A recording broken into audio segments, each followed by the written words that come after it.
Ya, murtad.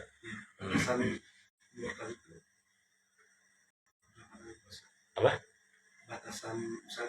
Oh, ya.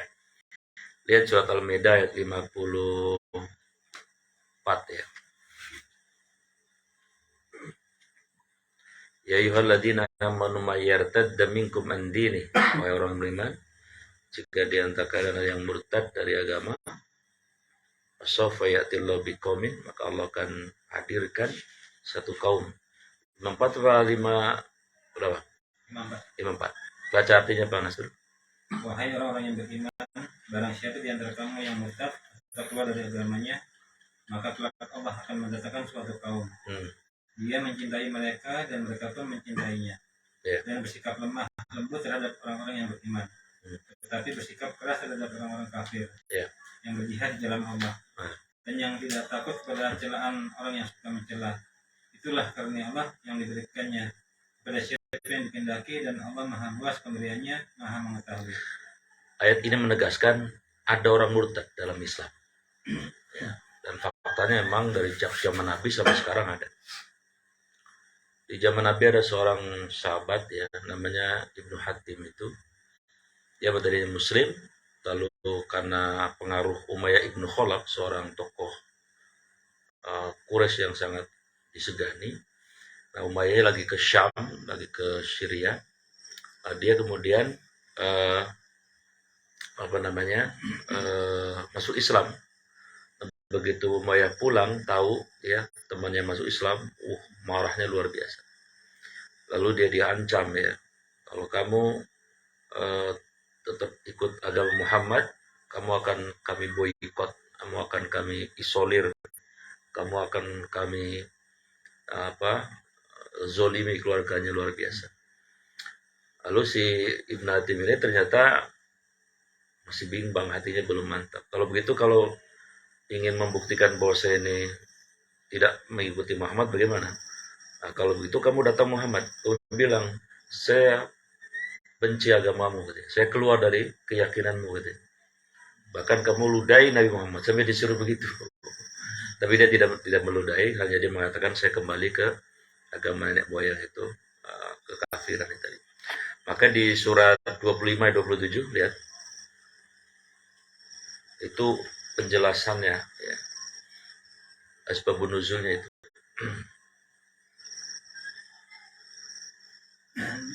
Yauma ya'addu az-zalimu, ya dia terus dia berkata, ya Tuhanku, aku surat 25 ayat 27.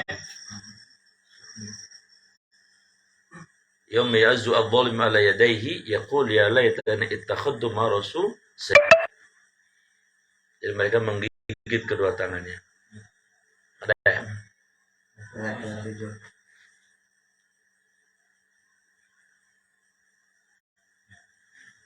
Dan ingatlah pada hari, hari kiamat. Dan ingatlah pada hari ketika orang-orang zalim menggigit dua jarinya. Nah, orang zalim itu mesti orang murtad, menggigit tangan-tangannya, terus menyesali perbuatannya. Berkata, wahai, sekiranya dulu aku mengambil jalan bersama Rasul. Ya, maksudnya ikut Nabi Muhammad, ya bukan ikut pembesar tokoh kafir tadi. Terus, wahai celaka aku. Iya, dia nyesal deh. Sekiranya dulu aku tidak menjadikan si Fulan itu teman akrab. Si Fulan itu maksud tokoh tadi. Jadi nanti di hari kiamat orang-orang murtad akan menggigit tangan-tangan mereka sampai berdarah-darah. Termasuk Lukman Sardi yang keluar ya. Terus siapa itu artis yang perempuan itu? Yang putih siapa? Jadi, bukan. Ya. Dibalik itu. Kebalik apanya? Banyak dibalik. Enggak. Oh iya, kebalik. Jadi murtad itu orangnya. Ya, kalau sifatnya namanya riddah. Nah, batasan orang murtad ya kaidah fikihnya mengatakan nahkumu bizawahir. Kami menghukumi zohirnya mereka. Wala nahkumu bi sawahir. Kami tidak menghukumi hati mereka. Artinya selama mereka memang secara verbal mengatakan telah keluar atau dia telah melakukan satu amal perbuatan yang menandaskan bahwa dia itu telah keluar, ya di situ dia masih dihukumi sebagai orang yang murtad. Batasannya kapan? Sampai dia kemudian bersyahadat kembali. Sampai dia bersyahadat kembali. Kalau di Indonesia banyak yang murtad, tapi di Eropa, Jepang, di negara-negara justru mereka pada masuk Islam. Karena mereka kemudian menemukan kebenaran bahwa Quran ini memang kompatibel, cocok dengan ilmu pengetahuan dan sains. Jadi begitu. Tapi di ayat tadi yang 54 itu disebutkan Pak, ketika mayartadda minkum an dini fasawfa ya'ti biqaumin yuhibbullahu wa yuhibbunahu adillatin 'alal mu'minin aizzatin 'alal kafir. Orang-orang generasi yang dicintai Allah itu mereka yuhibbullah yuhibbunahu, mereka mencintai Allah, Allah mencintai mereka. Kemudian mereka tegas dengan orang-orang kafir, mencintai sesama mukmin, ya. Dan mereka tidak takut dibully, dicela. Mau dibilang radikal ya radikal, takut. Itu ciri generasi impian ya yang disukai Allah dan Rasul. Begitu Pak. Ada lagi?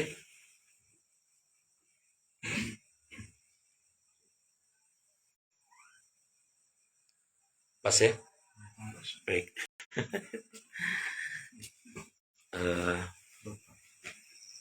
Malam ini kita akan bicara tentang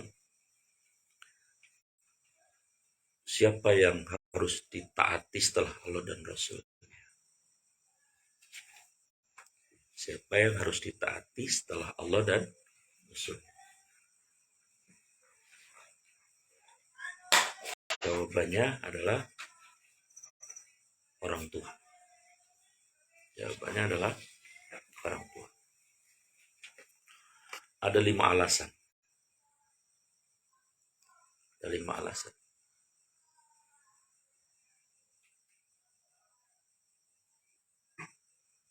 Jadi bukan siapapun ya. Mohon maaf, bahkan bukan pemimpin kita harus ditaati setelah Rasul. Apalagi teman ya. Kalau teman itu Nabi mengatakan almaru ala dini khalilihi. Agama seseorang itu adalah bisa dilihat dari siapa temannya. Kalau temannya orang-orang yang soleh, insya Allah dia akan soleh. Temannya orang-orang yang salah, pasti akan salah. Kita dekat dengan tukang minyak wangi, Nasrul berarti ya. Parfum. Pasti kecipratan lah. Dekat banget. Kita berteman dengan tukang sayur. Sekali-kali lah. Jadi teman itu pisau bermata dua. Kalau kita tidak hati-hati, dia akan menyeret kita ke neraka. Tapi kalau teman-teman kita orang-orang baik, insya Allah akan membawa kita ke surga. Hati-hati itu. Itu Rasul mengatakan. Nah, jadi 5 alasan mengapa orang tua harus ditaati. 1, di YouTube viral ya sekarang tentang Ridwan Kamil ke Masjid Al-Jabar itu. Ya, itu anak dijamin berkah hidupnya. Ya. Ridwan Kamil nanti ada tuh di YouTube viral ya. Itu sampai membuat ibunya menangis, itu luar biasa. Jadi alasan yang pertama, beliau sangat hormat dan sangat taat ya sama ibunya. Nah, waktu itu yang masih ada adalah ibunya. Bahkan presiden yang sekarang ini juga Pak Jokowi dengan ibunya luar biasa sebelum wafat ya. Sebelum wafat. Jadi setahu saya semua orang sukses itu adalah orang yang sangat taat dan takdim memuliakan kedua orang. Itu rumus itu. Itu rumus. Ya. Saya kalau ada yang nyuruh kemana, saya mesti mikir-mikir. Tapi kalau emak saya udah bilang pulang, udah nggak ada urusan. Mau ditahan sama Kopassus kan nggak ada urusan. Ya, karena orang tua itu setelah Allah dan Rasulnya adalah orang tua kita. Itu yang pertama. Jadi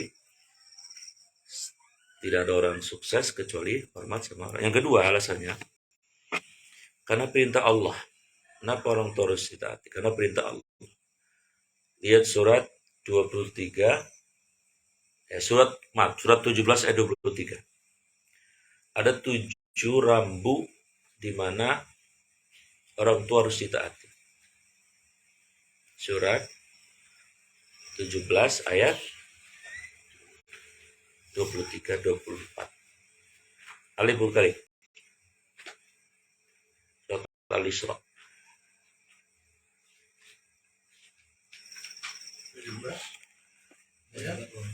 23-24.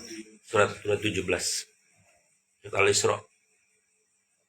Ada wa qadara rabbuka alla ta'budu illa iyyah wa bil walidaini ihsana imma yablughanna 'indaka al-kibara ahaduhuma aw kilahuma wa la taqul lahumā uffin wa la tanharhumā wa qul lahumā qawlan karīmā wahfiz lahumā janaha dhulli minar rahmah wa qur rabbirhamhumā kamā rabbayani.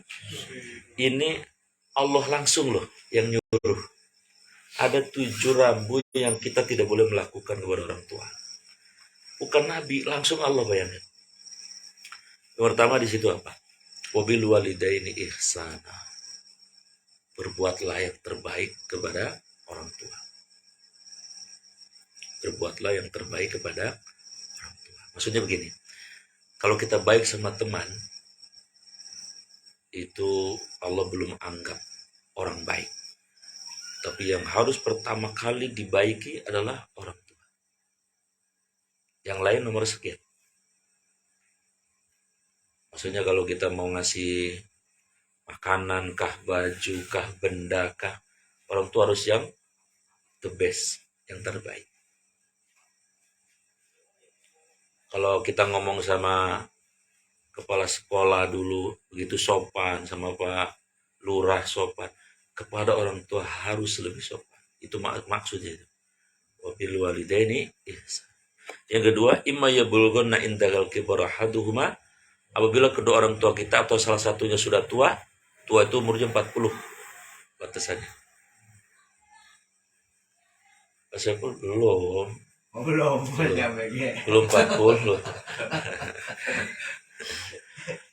Kalau orang tua kita sudah 40 ke atas, apalagi sudah sangat, ibu saya itu sudah 77 atau 78. Baik dua-duanya atau salah satunya, pertama Allah memberitakan wala tanharhuma. Tidak boleh ngomong keras.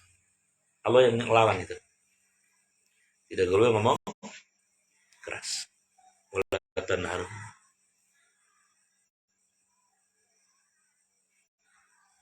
Maaf, wala taqul lahumā uffin dulu. Tidak boleh ngomong ah. Ada. Tuh. Ada.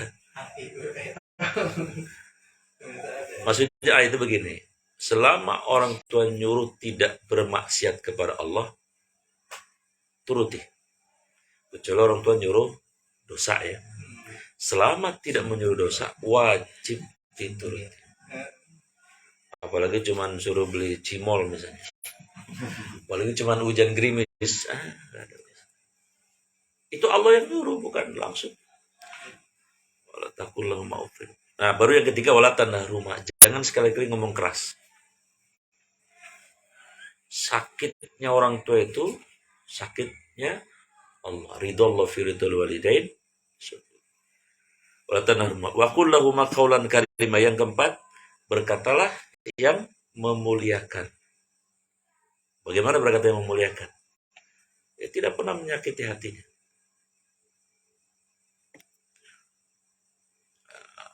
Kemudian yang kelima, waqfid lahumā janahad dhulli, rendahkan dirimu di hadapan orang tua. Walaupun sudah jadi jenderal, jadi presiden, Ya, buktinya tadi presiden-presiden lu hormatnya luar biasa. Lah kita bukan presiden, bukan jenderal, gak hormat. Waduh, Rendahkan diri. Kita rendahkan diri. rendahkan diri. Walaupun orang tua kita mungkin gak sekolah. Mas saya gak sekolah, non kelas 3.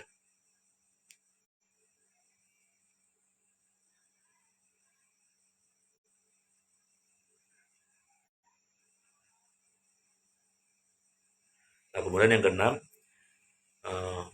wahfid lahum majalatu minar rahmah. Sayangi mereka dengan ikhlas.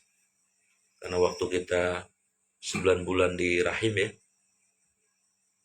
itu betapa seorang ibu, seorang bapak sayangnya nggak main-main. 9 bulan bayangkan, 2 kilo nggak pernah istirahat, kemana pun dibawa. Makin besar, wahnan ala wahnin kata Allah. Kepayahan di atas kepayahan. Lalu melahirkan. Kata para dokter, melahirkan itu ibarat tulang 300 dicopot secara paksa, sakitnya. Makanya antara hidup dan ada saraf-saraf kecil yang putus, itu jutaan jumlah. Rela itu seorang ibu ya melahirkan. Maka kalau ada orang menyakiti orang tua itu, tinggal tunggu aja. Kata Nabi, siksa yang akan disegerakan salah satunya adalah menyakiti orang tua. Sebelum siksa di sana, di dunia akan disiksa. Tinggal tunggu saja. Nah, kemudian yang terakhir, yang ketujuh, wa qur rabbirhamhuma kama rabbayani shaghira. Allah memerintahkan kita jangan pernah lupa untuk mendoakan mereka. Ulangi doanya Mang Otong, doa mak sama bapak.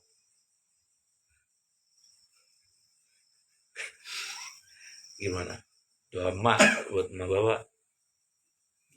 Allahumma gfirli wali walidayya. Setiap habis sholat tuh baca. Alif doain bapak, Mang Otong doain mak bapak. Bahkan kata Imam Ghazali dalam Ihya Ulumuddin, siapa yang tidak membaca doa untuk orang tua setelah sholat, maka ia jeli barakatul haya, berkah hidupnya dicabut. Bahaya ini.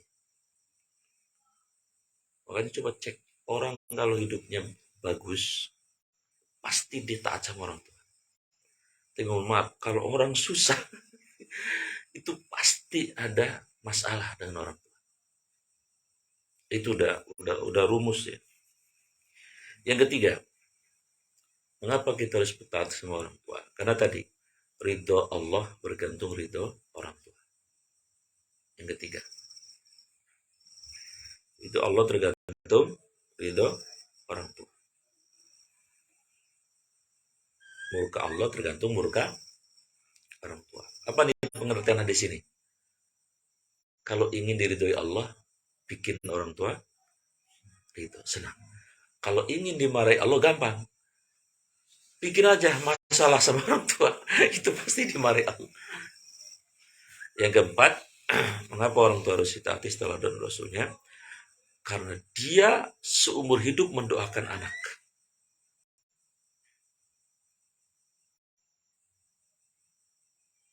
Ya. Mungkin Pak Saiful atau Mbak Nasrul atau Alan, saya kalau di masjid, kalau habis sholat qobliyah, kenapa saya doanya lama? Saya doain anak. Doain si Anas yang sedang kuliah di Undi. Doanya panjang. Kalau mau saya tulis, tagnya panjang. Dan saya tidak pernah lupa itu. Seumur hidup saya mendoakan. Ya. Mungkin tidak berhasil sekarang. Insya Allah lah. Ya, apalagi dua-duanya orang tua. Maaf, antum semua itu kalau ditanya jujur sama bapak antum, pasti mereka tiap hari mungkin menangis. Doain antum semua. Ya Rasulullah. Ya. Nah, salah satu, kenapa nih antum bisa liko nih? Itu dua orang tua juga. Tidak ada yang kebetulan. Ya. Dan ya Allah. Di sana Alan masih ada, Mak? Masih ada, Mak? Masih ada. pakai bahasa Sunda doanya. Aduh Gusti. Pasti tangisan orang. Tidak ada orang sukses tanpa ada tangisan orang tua. Karena kata Nabi apa? Doa ul walid ka doa ul nabi li umat. Doanya orang tua ulang lagi. Akhirnya di hatinya dia meskul sampai mengatakan, anakku tidak akan masalah dengan pezina. Betul ya. Tiba-tiba ada pengembala kambing perempuan hamil. Begitu ditanya oleh kepala desa, siapa yang hamil kamu? Curet. Waduh, curet ahli ibadah ulama di fitnah gitu. Tapi semua percaya. Nah, sebaliknya Wais Al-Qarni yang menggendong ibunya, kalau ketemu anak muda namanya Wais, kamu minta doa ya. Bayangkan, Sayyidina Umar itu kan, Masya Allah, setan aja takut. Tapi disuruh minta doa. Berarti makomnya lebih tinggi dari Sayyidina Umar. Ternyata karena tadi dia menggendong laksana yang seikhlas-ikhlasnya kecuali emak bapak. Camkan betul itu. Gak ada orang yang lain. Baru kemudian setelah itu guru. Ya. Lalu guru juga ikhlas. Mana sebagian tidak. Bahkan kita. Makanya mohon maaf. Setiap kita ingat ibu nangis. Antum juga pasti begitu. Kebayang ibu nangis. Kebayang bapak nangis. Saya kalau kebayang bapak saya nangis itu. Karena ingat betul ya. Waktu kecil itu. Pokoknya saya harus pasti nangis ya kalau ingat kedua orang tua itu. Yang tujuh yang terakhir, kenapa orang tua itu harus hati karena kita itu hidup mencari berkah dan berkah itu ada pada orang tua. Kecuali berkat mangatong itu di tahlilan ya. Jadi berkah itu gak usah jauh-jauh. Mohon maaf kadang-kadang orang ziarah jauh-jauh amat ya. Kalau ditanya mau apain? Cari berkah lah. Berkah mah gak usah jauh-jauh. Mama bapak kita.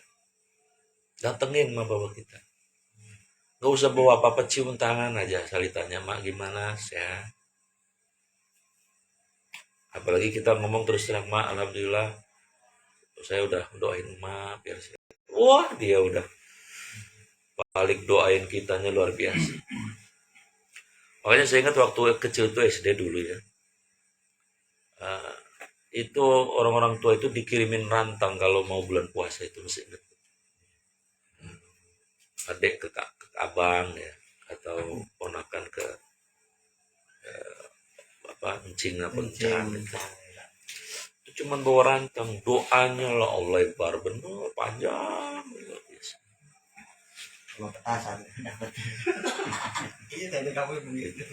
Itu tradisi ya. Ya baik, jadi kesimpulannya bahwa hidup ini singkat sebentar. Kalau ingin berkah dunia akhirat, maka muliakanlah kedua orang. Mudah-mudahan kita termasuk yang memuliakan orang tua. Amin. Ya Rabbal. Kita tutup dengan doa. Bismillahirrahmanirrahim. Alhamdulillah. Allahumma salli ala sayyidina Muhammad wa ala alihi washabbihi ajma'in. Allahumma ya Allah, iftah lana, bukakanlah buat kami semua ya Rabb. Wabal khair, pintu-pintu kebaikan. Wabal nikmah, pintu-pintu kenikmatan. Wabal siha, pintu-pintu kesehatan. Wabal sa'adah, pintu-pintu kebahagiaan. Wabal sakinah, pintu-pintu ketenangan. Wabal rahmah, pintu-pintu rahmat. Wabal barakah, pintu-pintu berkah. Rabbana atina fid dunya hasanah wa fil akhirati hasanah wa qina azabannar. Sallallahu alaihi sayyidina Muhammadin wa ala alihi wa sahbihi ajmain. Subhana rabbika rabbil izzati amma yasifun. Wassalamu ala mursalin alhamdulillahi rabbil alamin. Kafaratul majlis subhanaka hamdika asyhadu an la ilaha illa anta astaghfiruka wa atubu ilaik. Assalamualaikum warahmatullahi wabarakatuh.